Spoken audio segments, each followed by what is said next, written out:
Let's check out my Sig Sauer P365. This tiny little gun is just about the size of a Glock 43, but the big difference is the magazine holds 10 rounds instead of 6.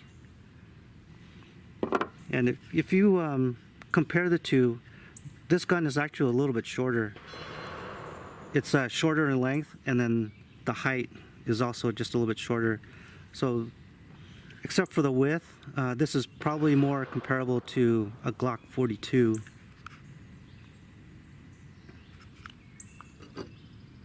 If we compare it to my LCP2, which is a 380 with 6 rounds in the magazine, it's really not that much bigger. The biggest difference would be the length, which is about half an inch longer on the Sig. But other than that, it's actually pretty close.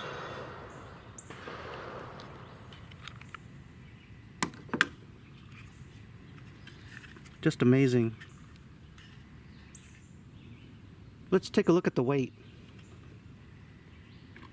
The gun by itself is 1 pound, 0.4 ounces. With an empty magazine, it's at 1 pound, 2.5 ounces. And with a loaded magazine, we're at 1 pound, 6.7 ounces. Let's check the trigger pull. No magazine. Chamber's empty.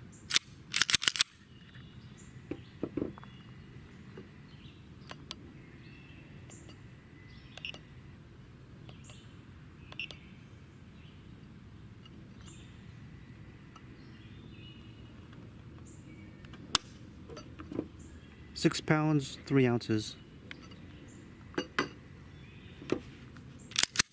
And the trigger pull has quite a bit of take up, and it comes to a wall. A little bit of creep, kind of stagey, and then it breaks nice and clean. And then the reset, right where that wall is. So not bad.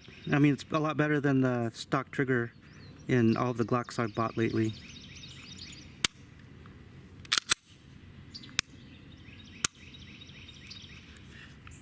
We'll see how that translates into the shooting a little bit later in the video.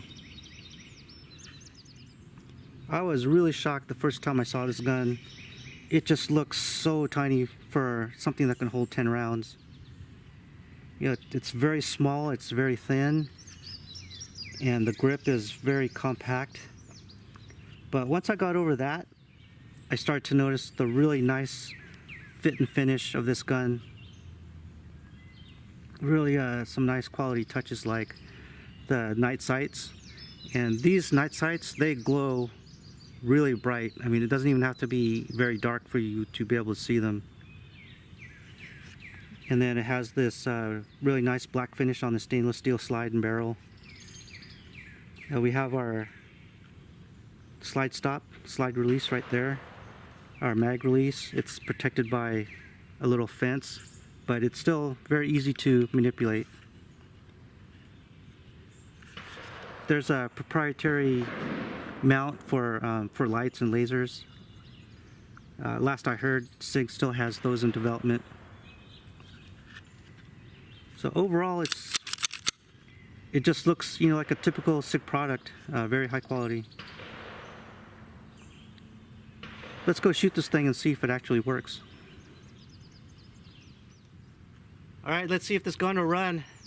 I have 10 rounds of Remington hollow points in the magazine.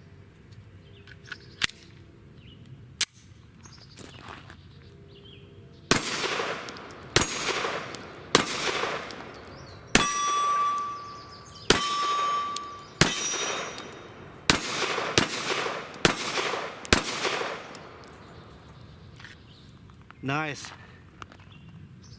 The recoil feels just like my Glock 43. It's very manageable.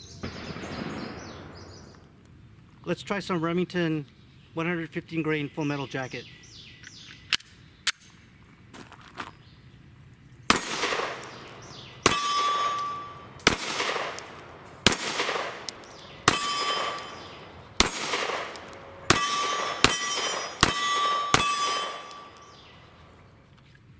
Now let's try some Blazer Brass 124 grain full metal jacket.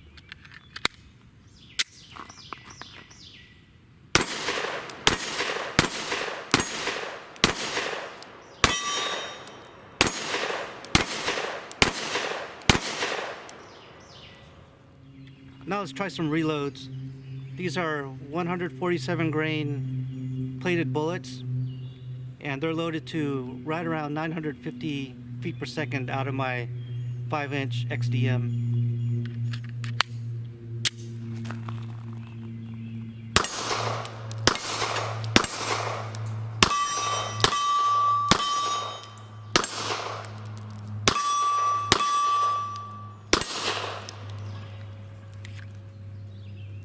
That's pretty good.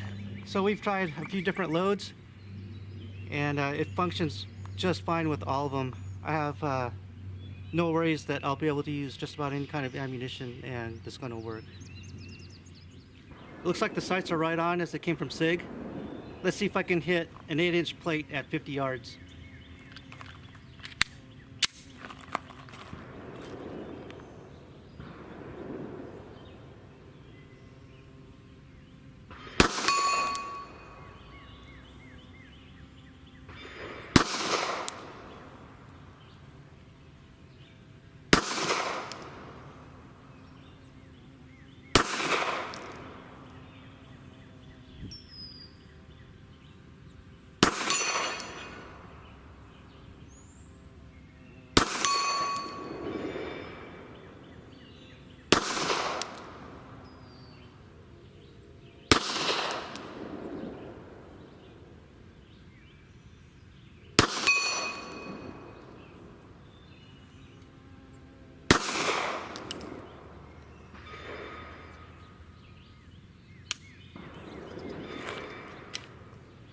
Well, I failed to lock back on that last round.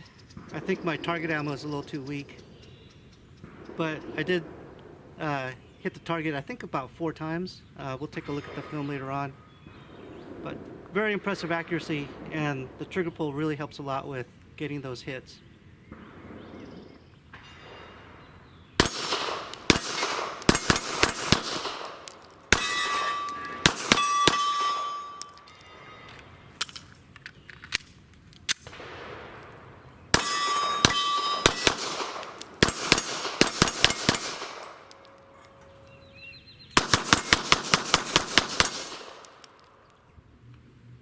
Sig Sauer really hit it out of the park with this design.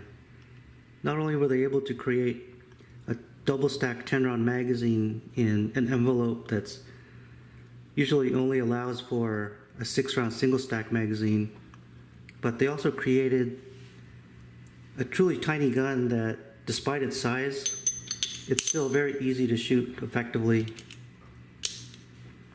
In fact, earlier today I was able to hit targets at 50 yards. First time out.